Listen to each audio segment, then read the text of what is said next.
Hey, thanks for doing this, Coach. Problem. First question, I guess, is what has the past 10 months been like, going through the ups and downs, the roller coaster? Will we play? Won't we play?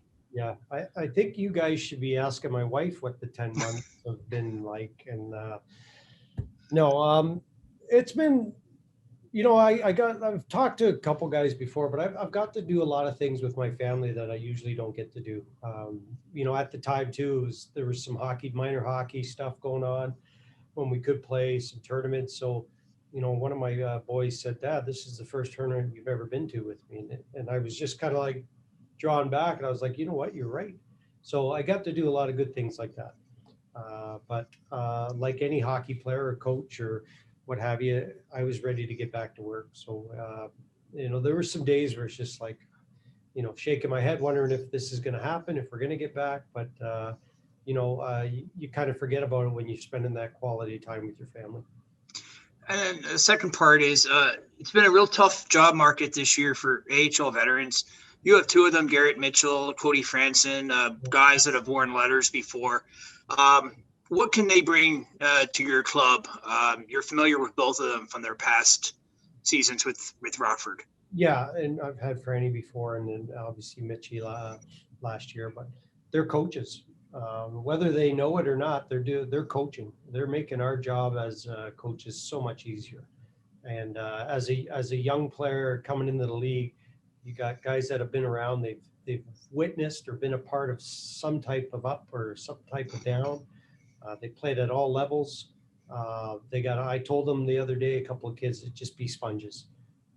Just absorb everything you can off these guys because, and I know what type of people they are. They're great character people, and they've already asked me who certain guys are, who should they be working with, and I just said work with everybody. So we're fortunate to have that, and then I don't think a lot of teams will have guys like that. So good on the organization for bringing those guys in, especially Bernie, offering that to us. And like I said, they're extra coaches, and it's going to be great. Thanks, Coach. Yep. Thank you, Patrick. I see Mr. Leber, your line is active.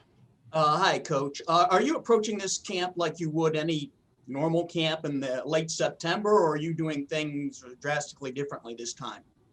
You know what? It's a good question. I think we're approaching it similar to how we would in September, whether it was getting prepared for Traverse City or watching a Hawks camp for a couple weeks and then getting all our players. But the big thing here is we have so many players right now that we're splitting them into groups and we're running it like it's almost like a little mini development camp. And we're taking it full advantage of having our development guys around. A couple of them can't make it, but still we have plenty of people on the ice working with these kids. They're not sitting around standing still. We got stations where, today we had group on for like kind of a regular practice, but then we brought the other group on after for a scrimmage, but then the other group stayed on and did some skill work. So, the big thing here is we're just trying to make sure these guys don't get bored with just practice. We're trying to make it fun for them also. So for the most part, I think it's been going well. Thank you, Scott. Mr. Brandon Kane, your line is active. Hey, Derek. Back in the situation again where you have a year left on your contract as you enter the season, but it's only 30 games. What do you think that you need to show the organization so that you're brought back next year along with Anders? Yeah, well, I mean, I can't worry about this. What do I have to show? The biggest thing we need to do as a staff, myself, Anders, and everybody down the line, is to make sure we're running this developments camp / hockey season the right way. Making sure these kids get better, make sure they learn something, and be real positive. And that's the stuff we can control. I can't control if they're going to bring somebody else in or they're going to decide to go another way. We can just do our job as best as we can, and I think if we do that, then there shouldn't be any issues. And then how are you planning to use the I guess, exhibition preseason game, whatever you want to call it, tomorrow night against the Wolves to gauge where the team's at? It's going to be hard to gauge. Some of these kids are, it's kind of be their first pro game, but it's an exhibition game. Some of them haven't skated. Some of them that came from different states or different the country, different country, and there's maybe no ice for them to skate. I know a lot of kids from Ontario, the Ontario League, there's no ice available for them. So this is just to get them up and down the ice. We've starting to go through some type game situations in practice. So we'll see how they go. And like I tell these guys, you're going to make mistakes, but don't worry about it.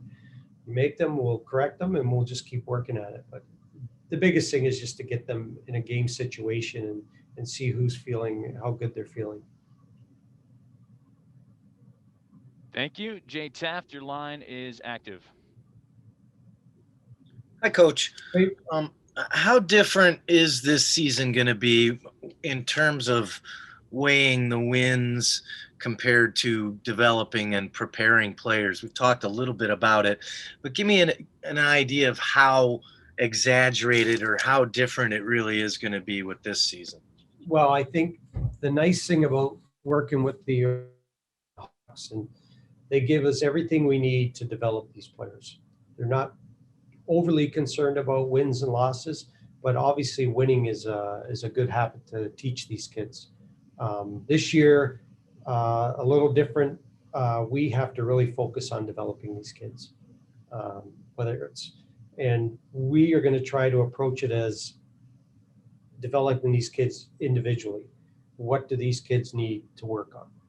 Not every kid that we draft, and body we have here needs the same thing. Some guys need to work on hands. Some guys need to work on their shot. Some guys maybe work on their first two steps. Whatever it is, we're going to break it down and really take advantage of, like we talk about here, it's almost like a college schedule. Practice all week, play 2 games, get a day off, practice all week again, and really, really focus on using our development staff and work with these kids. Is Scott Darling going to be kind of another coach in there that's going to be helping develop players? And is he an IceHog this year? Is he still a Blackhawks prospect, or how is he playing it? I guess everybody's a prospect. They're here, so obviously there's guys that are a little older and been around, for a little bit. But I'm hoping, and I know that he's going to help us with our goaltenders, help these kids learn the game, learn all the ins and outs of the game.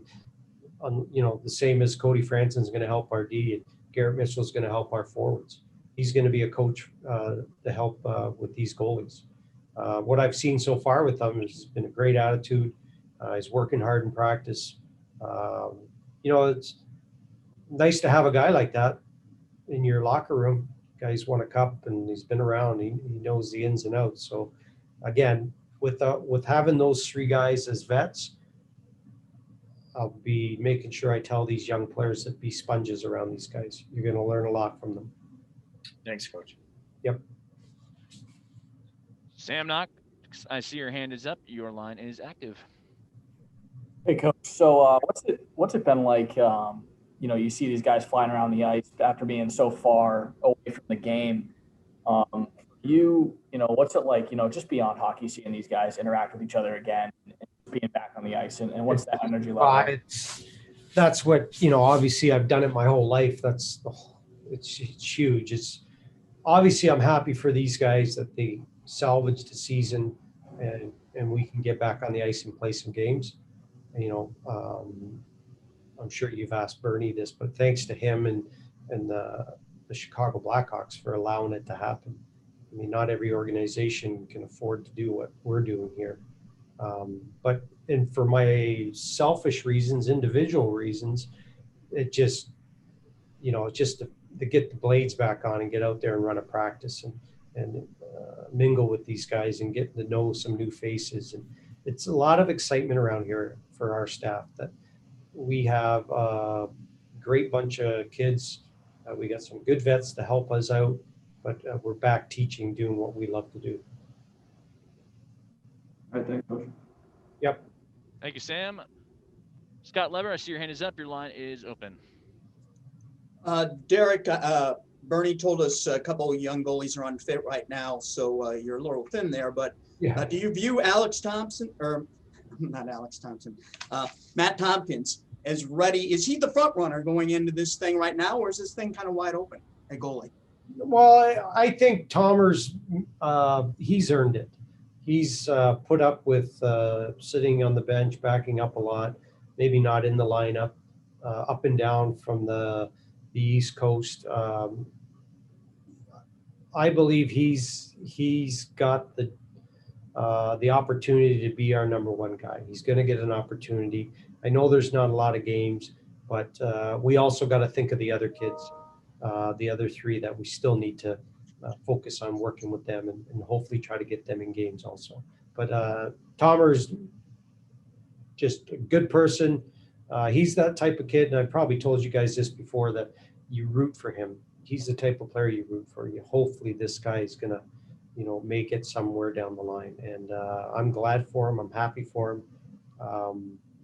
And I'm looking forward to getting him in that start. Thank you, Scott. Ben Pope, I see your hand is up. Your line is active. Hey, Derek. Just how nice has it been to see some of last year's best players like Kurashev and Hagel and Lankinen have the NHL success that they've had these first few weeks? Well, it looks good on us. I guess we didn't, bugger it up too much for them. But no, I'm happy for them. They're, they work hard. And I think it's another teaching clips, watching these guys, especially our guys that we have now, if they're watching the Hawks game and seeing these guys in the lineup, that, they can see what happens down here in the AHL, how important it is for guys to play down here, develop down here, and then prepare themselves for when they do get that chance, that they, they do a good job up with the big club. And they've done that. So I'm real happy. And, the way things are going, you never know. There might be a couple more guys on that taxi squad getting in the lineup. So, but, it's always a proud moment for coaches when you see some of the players you've worked with playing in the NHL. Thanks, Derek. Yep. Thank you, Ben. Brandon Kane, your line is active. He'll be the final question, and then I'll chime in with one more, and then we'll wrap up with Mr. Derek King. Hey, Derek, you've got two European prospects that are joining the team, and Michael Tepley and Alti Barmakian. What have you seen from them so far, and what's the communication? It's been good. They're characters.